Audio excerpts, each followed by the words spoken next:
Software engineering में हम अध्याय 30 प्रोडक्ट मैट्रिक्स के बारे में बात कर रहे हैं। आर्किटेक्चरल डिजाइन मैट्रिक्स ऐसे नंबर हम निकालना चाहते हैं जो आर्किटेक्चरल डिजाइन के बारे में हमें कुछ बता सके। आर्किटेक्चरल डिजाइन मैट्रिक्स ये किस पे फोकस करती है? ये आपका जो प्रोग्राम आर्किटेक्चर है, और कोशिश ये किया जाता है इसमें कि जो आपका आर्किटेक्चरल स्ट्रक्चर है और आर्किटेक्चरल स्ट्रक्चर की कितनी इफेक्टिवनेस है, खास तौर पे इसमें जो आप मॉड्यूल्स बताएंगे या कंपोनेंट बताएंगे। मैं आपको बता दूं, जो आर्किटेक्चर होता है वो होता है overall design of a structure of an software. Overall design का मतलब क्या हुआ कि आपके पास पूरा डिजाइन होगा जिसमें आप बताएंगे ये कंपोनेंट यहां लगेगा, ये कंपोनेंट यहां लगेगा, इनके बीच में ऐसे इंटरफेसिंग होगी। तो इस तरीके से आर्किटेक्चरल डिजाइन हम बनाते हैं। अब ये जो मैट्रिक्स हम बता रहे हैं वो ब्लैक बॉक्स है। इसका मतलब इसमें हम अंदर नहीं जाएंगे, इनर वर्किंग पे नहीं जाएंगे। कार्ड और ग्लास ये जो साहब हैं, इन्होंने 3 सॉफ्टवेयर डिजाइन कॉम्प्लेक्सिटी मेजर्स बताए हैं। सॉफ्टवेयर डिजाइन हम ऑलरेडी कॉम्प्लेक्सिटी वगैरह देख चुके हैं, साइक्लोमेट्रिक कॉम्प्लेक्सिटी वगैरह देख चुके हैं। तो किसी भी सॉफ्टवेयर के लिए 3 कॉम्प्लेक्सिटी पता की जा सकती है। सॉफ्टवेयर या जो प्रोग्राम है वो उसकी स्ट्रक्चरल कॉम्प्लेक्सिटी कितनी है, डेटा कॉम्प्लेक्सिटी कितनी है, और ओवरऑल सिस्टम की कॉम्प्लेक्सिटी कितनी है। अब इनको हम कैसे निकालेंगे? इनको निकालने का तरीका, एक आप एग्जांपल देखिए, यहां पर है, इसे हम कहते हैं call and return architecture. Call और रिटर्न का आर्किटेक्चर का मतलब यह है कि एक मेन मॉड्यूल होगा या मेन फंक्शन होगा, वो बाकी फंक्शन को कॉल करेगा। अब ये फंक्शन बाकी और को कॉल करेंगे, फिर ये किसी और को कॉल करेंगे, फिर ये किसी और को कॉल करेंगे। इस तरीके से ये कॉल करेगा, इसका रिस्पॉन्स यहां से आएगा, रिटर्न यहां से आएगा। तो ये हायरार्किकल आर्किटेक्चर है। अगर इसके संदर्भ में हम देखें तो स्ट्रक्चरल कॉम्प्लेक्सिटी किसी भी मॉड्यूल आई की, अगर मान लीजिए इस मॉड्यूल का पता करना है तो कैसे पता चलेगा? इसका सिंपल तरीका है, फैन आउट जो होगा उसका आप स्क्वायर कर दीजिए। अगर आपको आई मॉड्यूल के लिए निकालना है, जैसे मान लीजिए ए के लिए निकालना है, तो आप इसका कर लेंगे। अब आपका सवाल उठेगा कि ये फैन आउट क्या होता है? फैन आउट का ये मतलब है, देखिए, फैन आउट और फैन इन, इसमें क्या है, एक मॉड्यूल या एक कंपोनेंट के अंदर कितनी एरोज जा रही है, यानी कौन कौन से ऐसे हैं जो इसको इन्वोक कर रहे हैं, इसको फैन इन कहते हैं। और फैन आउट को का मतलब होता है कि ये कंपोनेंट किस को इन्वोक कर रहा है। ठीक है, नॉर्मली हम चाहते हैं कि भाई ज्यादा फैन इन हो और कम फैन आउट हो। कम फैन इन और ज्यादा फैन आउट ये खराब माना जाता है। तो फैन आउट का मतलब ये होता है कि एक मॉड्यूल, यानी कि ये जो ए मॉड्यूल है, ये किस को इन्वोक कर रहा है, डी को और ई को। तो इसी को आप लेंगे और यहां स्क्वायर कर देंगे। सबके लिए ऐसा किया जाएगा। ये स्ट्रक्चरल कॉम्प्लेक्सिटी हो गई। अब हम डेटा कॉम्प्लेक्सिटी और सिस्टम कॉम्प्लेक्सिटी देखेंगे। डेटा कॉम्प्लेक्सिटी ये क्या होता है? ये होता है internal interface for a module आई। ये किस लिए निकाला जाता है? क्योंकि यहां बात हो रही है डेटा की।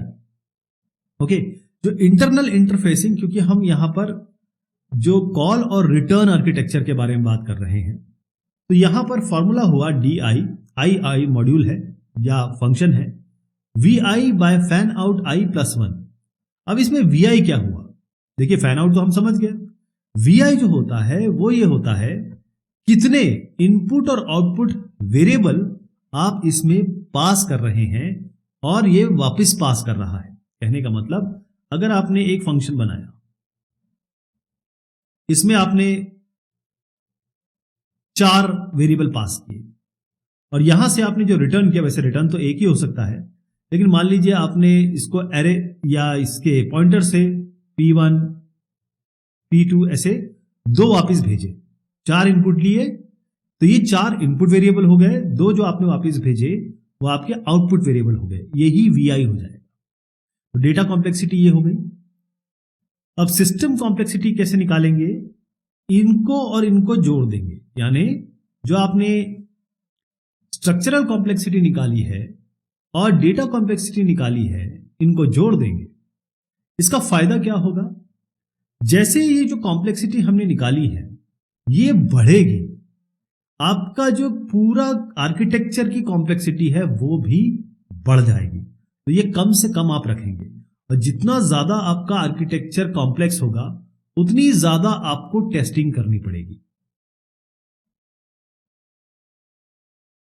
फेंटन साहब बहुत ही स्ट्रेट फॉरवर्ड डिमेंशन को लेकर वो बहुत ही सिंपल मैट्रिक्स बताते हैं, मॉर्फोलॉजी यानी कि ये शेप देखकर।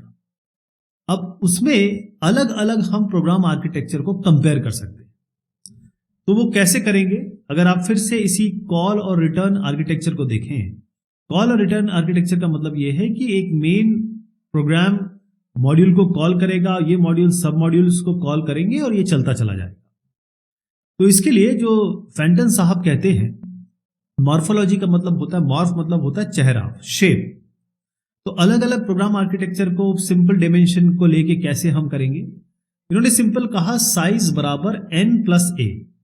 इसमें n क्या है? अगर ये एक आपने एक प्रोग्राम आर्किटेक्चर बनाया है तो इसमें कितने नोड्स हैं? ये सारे नोड हैं जो बक्सों में हैं, ये सारे नोड्स हैं। और आर्क कितनी है? ये जो लाइनें आप देख रहे हैं, इसको फैन इन फैन आउट जो लाइनें हैं उन्हें वो भी कह सकते हैं। अब इनको आप जोड़ दीजिए। ये इस पूरे जो फिगर है इसमें n आपका है 17 और a आपका है 18, जोड़ देंगे तो कितना आएगा? 35। अब साइज तो ये आ गया। इसके अलावा और भी चीजें हम देखते हैं, डेप्थ कितनी है और विड्थ कितनी है। डेप्थ का मतलब होता है रूट से लेकर, ये जो टॉप है इसको हम रूट कह रहे हैं, रूट से लेकर जो लीफ नोड तक है इसका मैक्सिमम लॉन्गेस्ट पाथ कौन सा है। अब आप देखें, ये 1 2 3, 1 1 2 3 4, आपने ये डेप्थ नापी। अब डेप्थ ऐसे नाप सकते हैं आप 1 2 3 या 1 2 3। तो ये 3 मैंने आपको 1 2 3 आर्क बताई, लेकिन इसमें नोड कितने इन्वॉल्व है? 4। तो डेप्थ कितनी हो गई इसकी? 4। या आप लेवल भी देख सकते हैं, 1 2 3 4 लेवल तक डेप्थ इस तरीके से नाप सकते हैं। 1 2 3 4, 4 लेवल पे आ गया तो डेप्थ हो गई, ये डेप्थ हो गई। विड्थ कितनी हो गई इसकी? कि maximum number of nodes at any level of architecture. तो इसमें आप किसी भी लेवल पे मैक्सिमम जांच लीजिए या कंप्यूट कर लीजिए। यहां कितने मिल रहे हैं? 1 2 3 4 5 6, यहां 1 2 3 4 5 6, तो 6 है। विड्थ इसकी 6 हो गई। तो आप क्या करेंगे कि जो आर्क टू नोड रेशियो निकालेंगे, R बराबर A/n। A क्या है इसमें? मैंने अभी आपको बताया था A क्या है। A नंबर ऑफ आर्क्स है और n नंबर ऑफ नोड्स है, इसी के लिए निकालेंगे। तो ये आपको बताएगा कपलिंग के बारे में कि आपके जो मॉड्यूल्स हैं ये आपस में कितने कम या कितने ज्यादा कपल्ड हैं। तो ये आपको कनेक्शन डेंसिटी बता रहा है। जैसे R बराबर A/n 18/17, इसको 18/17 करिए तो आपकी तकरीबन 1.06 आ रहा है।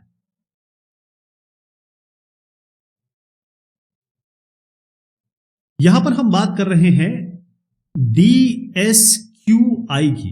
ये DSQI का फुल फॉर्म है डिजाइन स्ट्रक्चर क्वालिटी इंडेक्स। ये रेंज करेगा 0 से लेकर 1 तक। तो ये है क्या? Design structure quality index.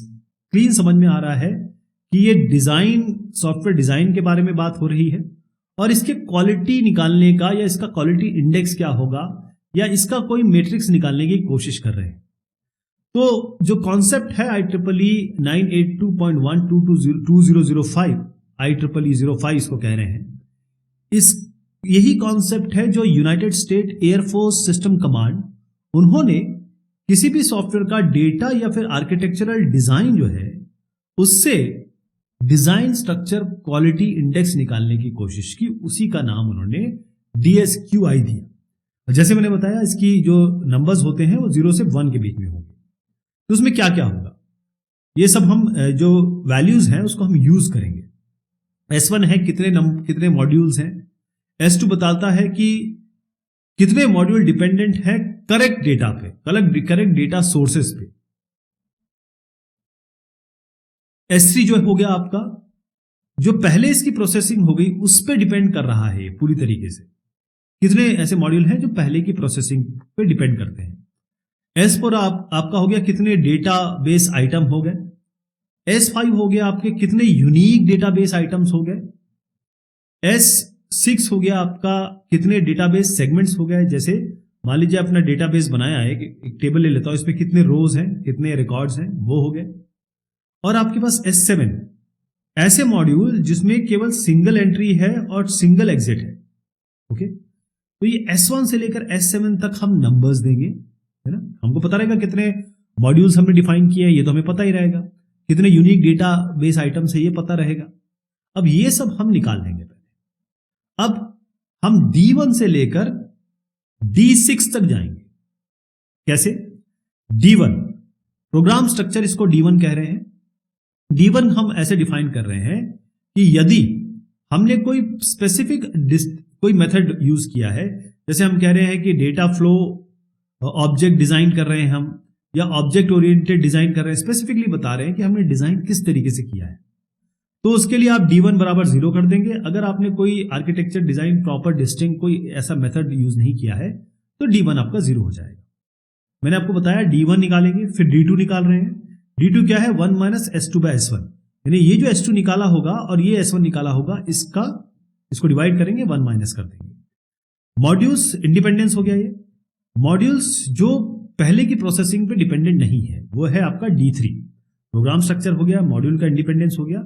ये हो गया 1 माइनस S3 बाय S1, यानी कि S3 निकाला और S1 निकाला, इनका भाग दे दिया। डेटाबेस साइज कैसे निकल के आएगा? D4।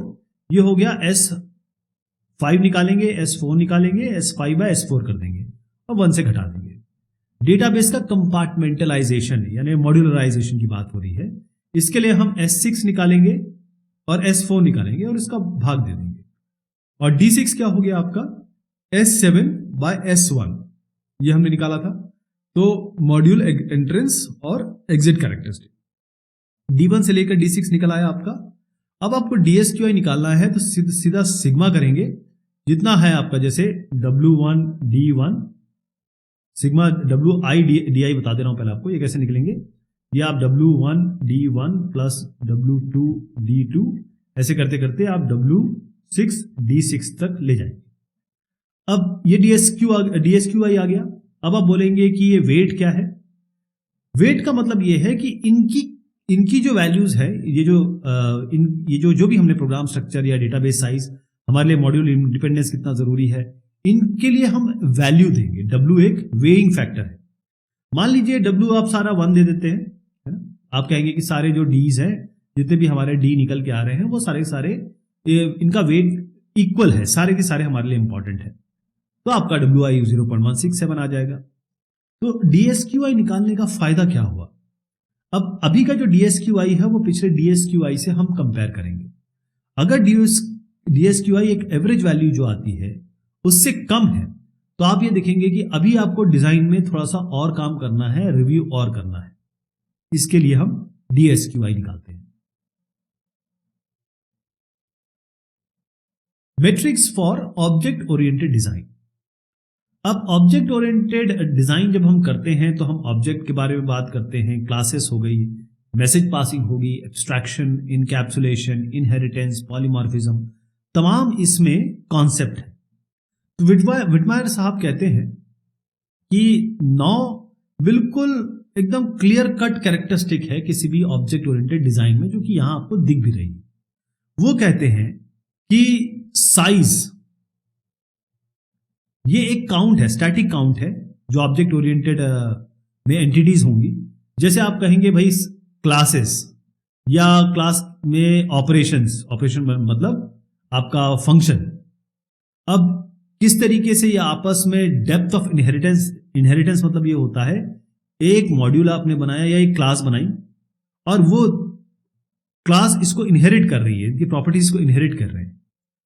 तो ये जो साइज है जो इसे निकाला जा सकता है, या फिर उसको ना देखकर अगर आप केवल ये कहें कि ये 9 ऐसे मेजरेबल कैरेक्टरिस्टिक्स हैं जिनको हम वाकई में मेजर कर सकते हैं, कॉम्प्लेक्सिटी का मतलब यह है कि ऑब्जेक्ट ओरिएंटेड डिजाइन में कैसे क्लासेस आपस में एक दूसरे से जुड़ी है।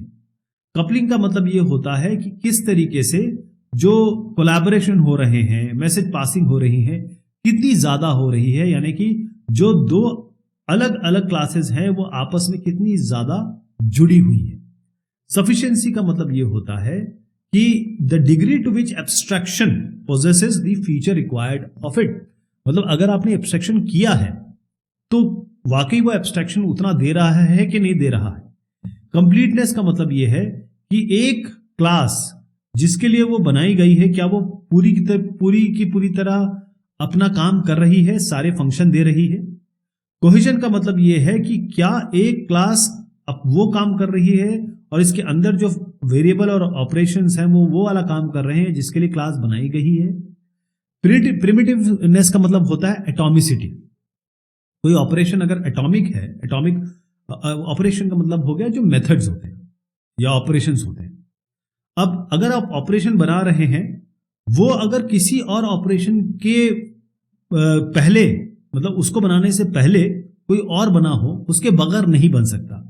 या ये कहें कि operation can not be constructed out of sequence of other operation. मतलब अगर आपने सीक्वेंस बनाया, पहले ये होगा, फिर ये होगा, ये होगा, तो अगर ये पद्धति नहीं चलाएं और काम नहीं बने, इसी पद्धति से काम बनेगा, इसको हम प्रिमिटिवनेस कहते हैं। सिमिलैरिटी का मतलब यह है कि किस तरीके से आपकी जो अलग अलग क्लासेस हैं वो स्ट्रक्चर में उनके जो काम वो कर रहे हैं, या बिहेवियर है, या उनका जो पर्पस है, गोल है, वो कितने आपस में सिमिलर है। वोलेटिलिटी का मतलब यह है कि क्या इसमें चेंज हो सकता है। तो प्रोडक्ट मैट्रिक्स जो ऑब्जेक्ट ओरिएंटेड सिस्टम के हैं वो हम रिक्वायरमेंट मॉडल में भी निकाल सकते हैं। तो ये विटमायर साहब ने एक बता तो दिया, लेकिन इसमें हम कैसे ये सब चीजें निकालेंगे, ये भी एक सवाल है। The CK metrics suite. Object oriented design में या क्लास ओरिएंटेड मैट्रिक्स में क्लास सबसे इंपॉर्टेंट होती है।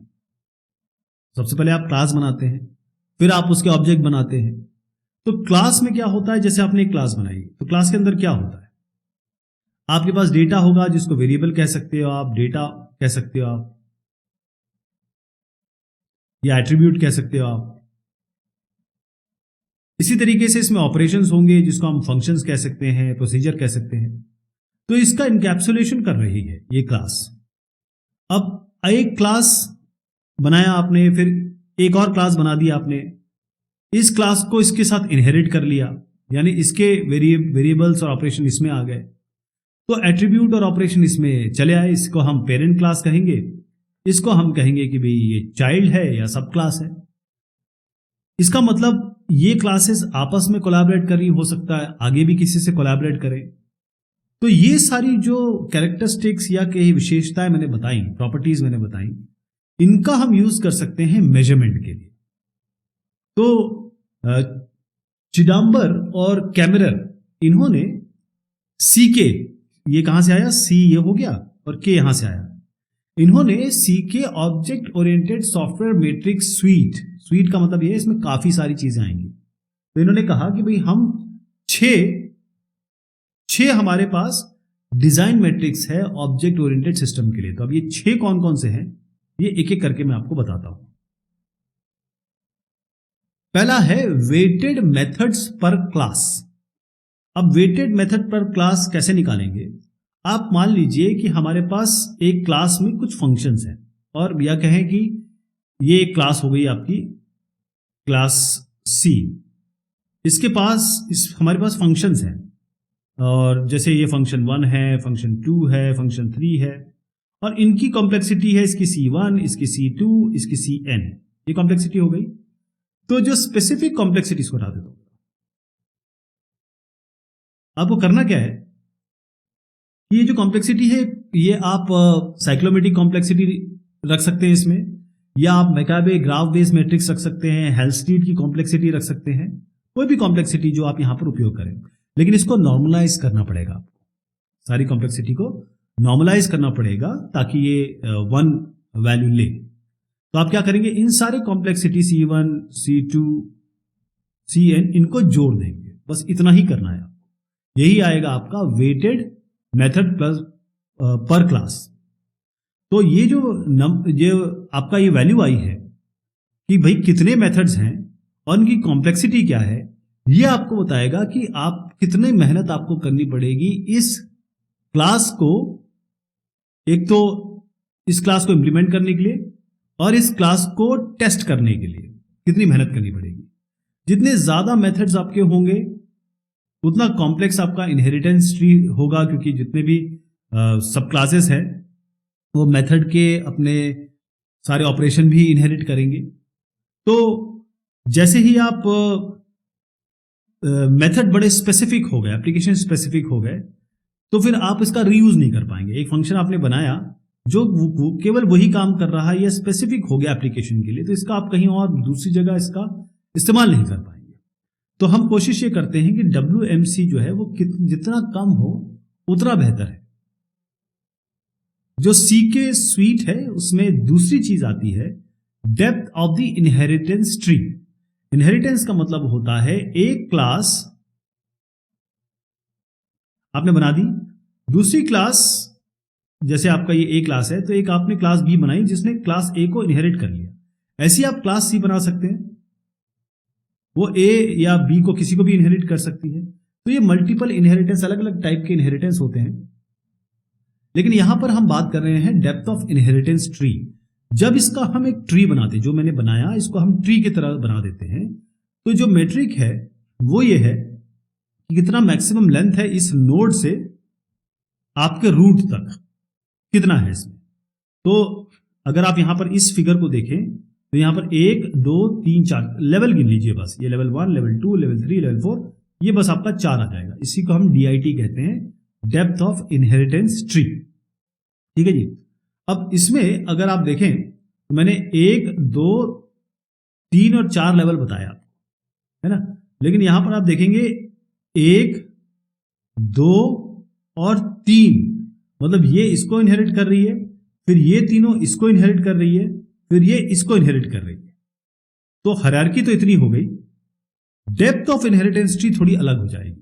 यहां देखिए इस केस में डेप्थ ऑफ इनहेरिटेंस, जो डेप्थ ऑफ इनहेरिटेंस ट्री है वो 2 है, और यहां पर कितने, जितने आपके लेवल्स हैं 1 2 3, उससे एक कम कर दीजिए। यहां पर लेवल कितने, 1 2 3 4, उससे कम कर दीजिए।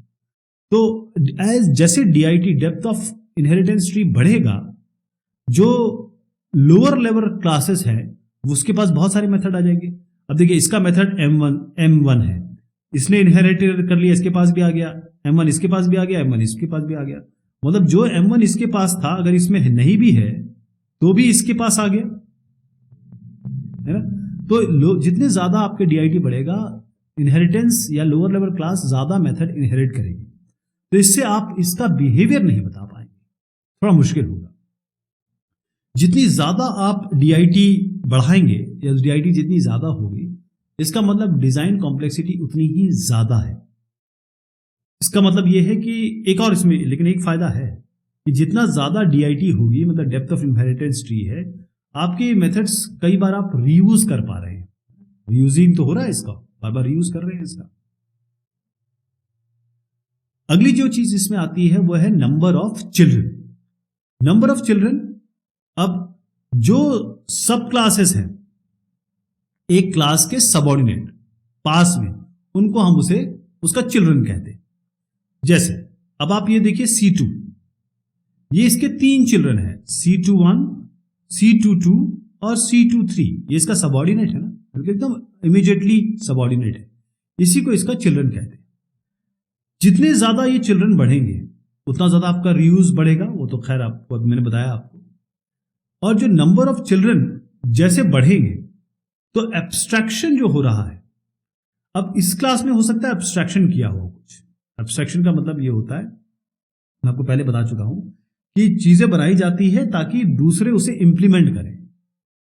लेकिन यहां पर जब हम देखेंगे कि जब बहुत सारे NOC बढ़ गए, नंबर ऑफ चिल्ड्रन बढ़ गए, तो इसका जो असली काम है वो तो थोड़ा डाइल्यूट हो गया। हो सकता है कि ये जो C23 है इसको ठीक से इंप्लीमेंट ना कर रहा हो, यहां जो एब्स्ट्रैक्ट दिया हो। जैसे नंबर ऑफ चिल्ड्रन आपके बढ़ेंगे, टेस्टिंग और बढ़ जाएगी साहब। कपलिंग बिटवीन ऑब्जेक्ट क्लासेस, ये जो सीके स्वीट है इसका एक और आपका तरीका है, मैट्रिक्स है, उसे कहते हैं CBO, coupling between object classes. अब जब आप क्लास बनाएंगे तो उसके बाद आपके पास क्लास के ऑब्जेक्ट बनेंगे। अब आप देखिए ये आपका सीआरसी मॉडल है, इसको लेकर हम सीबीओ निकाल सकते हैं, coupling between object classes. CBO जिसे जो सीबीओ है वो है क्या, आपका ये सीआरसी इंडेक्स कार्ड है। इस सीआरसी इंडेक्स कार्ड में क्लियर आपको बताया गया है कि कोलैबोरेटर्स कौन कौन से, इस क्लास के साथ कौन सा कोलैबोरेट करने वाला है। तो कोलैबोरेशन पता चल गया, ये कोलैबोरेशन पता चल गई आपको। सीआरसी कार्ड जो बनाते हैं वो ऐसे बनाते हैं। तो जब ये आपका सीबीओ बढ़ेगा, जब सीबीओ आप निकालेंगे ये बढ़ेगा, इसका मतलब जो रीयूजेबिलिटी है क्लास की वो कम हो जाएगी। अगर सीबीओ ज्यादा बड़ा है इसका मतलब ये है कि आप चेंज करना मुश्किल होगा, क्योंकि कोलैबोरेटर्स ज्यादा हो गए हैं, टेस्टिंग भी थोड़ी ज्यादा करनी पड़ेगी। तो इसका मतलब ये है कि जो सीबीओ वैल्यू है कपलिंग बिटवीन ऑब्जेक्ट क्लासेस, वैसे तो हर समय कपलिंग हमको कम से कम ही रखनी है, चाहे आप कन्वेंशनल तरीका लें चाहे आप ऑब्जेक्ट ओरिएंटेड तरीका लें, सीबीओ को आपको कम से कम रखना है। ठीक है जी, सीबीओ आप समझ गए ना मैं क्या कह रहा हूं। सीबीओ का मतलब है जो कपलिंग है अलग अलग ऑब्जेक्ट के बीच में, कितने वो आपस में कपल्ड है, जुड़े हुए हैं। Response for a class, RFC. अब रिस्पॉन्स फॉर अ क्लास पहले मैं आपको बता देता हूं ये है क्या। Method that can potentially be executed in response to a message received by an object of that class. अब मान लीजिए यहां पर एक मैसेज आया, ठीक है जी, मैसेज जैसे ही आया यहां पर ये R1 इन्वोक होगा। आप समझ गए, जब मेथड्स वो जो एग्जीक्यूट होंगे, अगर कोई मैसेज आ रहा है ऑब्जेक्ट इस क्लास के ऑब्जेक्ट के पास, तो उसे कहते हैं रिस्पॉन्स फॉर अ क्लास, है ना। ये आपको बताता है इसके आसपास क्या है, इमीडिएट सराउंडिंग के बारे में बताता है। तो ये रिस्पॉन्स सेट हम इसमें गिनती करते हैं। रिस्पॉन्स सेट में क्या आएगा, एक तो ये वाला जोड़ देंगे और एक वाला ये वाला जोड़ देंगे, इनका यूनियन ले लेंगे। तो आरएफसी है कि कितने मेथड जो इसके रिस्पॉन्स में इन्वोक होने वाले हैं, चलने वाले हैं। तो जैसे ही आपका आरएफसी बढ़ेगा, रिस्पॉन्स पर क्लास, इसका मतलब है इसके बाद ये फटाफट इसमें अगर इनपुट आया या मैसेज आया, ये अपने आप इन्वोक होगा, इसको काम करना ही पड़ेगा। तो इसका मतलब टेस्टिंग का एफर्ट बढ़ जाएगा। जैसे आरएफसी आप बढ़ाएंगे तो इसका मतलब ये है कि इसकी, अब मान लीजिए अब ये भी अगर किसी R3 को या R4 को इन्वोक कर देता, तब क्या करते, तो कॉम्प्लेक्सिटी, डिजाइन कॉम्प्लेक्सिटी इसकी बढ़ रही है। Lack of cohesion in methods, LCOM। ये कोहेजन नहीं बता रहे हैं हम ये कह रहे हैं लैक ऑफ कोहेजन। कोहेजन कितना ज्यादा होना चाहिए, अगर आप सोचिए कि अगर एक क्लास के बारे में हम बात करते हैं, एक मॉड्यूल के बारे में बात करते हैं, तो हम कहते हैं कि भाई ये सब कोहेसिव होना चाहिए। हम यहां बात कर रहे हैं lack of cohesion in method. पहले मैं आपको ये बताऊं कि यहां पर हर एक मेथड किसी भी क्लास में ये एक या एक से ज्यादा एट्रीब्यूट को यूज कर रहा है या फिर एक्सेस कर रहा है। जैसे मान लीजिए आपने इसमें एक फंक्शन लिखा और इसमें एक वेरिएबल, दो वेरिएबल, तीन वेरिएबल दिया। यहां पर फंक्शन 1 है या फंक्शन 2 है। अब ये फंक्शन 1 ए को यूज कर रहा है, फंक्शन जो 2 है वो ए बी सी तीनों को यूज कर रहा है। जैसे यहां पर देखिए 4 वेरिएबल है ए बी सी डी। इस ए बी सी डी को ये जो M1 है वो ए और सी को यूज कर रहा है, एक्सेस कर रहा है। M2 केवल बी को एक्सेस कर रहा है। M3 आपका ए, बी और डी को एक्सेस कर रहा है। इसी को हम LCOM कहते हैं। ठीक है, LCOM का मतलब यह है कि कितने मेथड्स कितने एट्रीब्यूट्स को या सेम एट्रीब्यूट को यूज कर रहे हैं। अगर कोई भी ऐसा मेथड नहीं है जो सेम मेथड को एग्जीक्यूट कर रहे हैं, तो इसका मतलब LCOM आपका 0 हो जाएगा। अगर आप ये देखना चाहते हैं कि LCOM 0 ना हो, तो आप मान लीजिए आपके पास 6 मेथड्स हैं। जो 6 मेथड हैं इसमें 4 मेथड्स ऐसे हैं वो एक या एक से अधिक एट्रीब्यूट को एक्सेस कर रहे हैं। जैसे ये एग्जांपल है, इसका मतलब LCOM कितना हो गया आपका, 4 मेथड है। 4 ऐसे मेथड हैं जो एक या एक से ज्यादा एट्रीब्यूट इनमें कॉमन है, तो LCOM 4 हो गया। तो यदि LCOM आपका हाई है तो इसका मतलब सीधी सी बात है कॉम्प्लेक्सिटी आपकी ज्यादा हो जाएगी, वो हमको कम से कम रखनी है।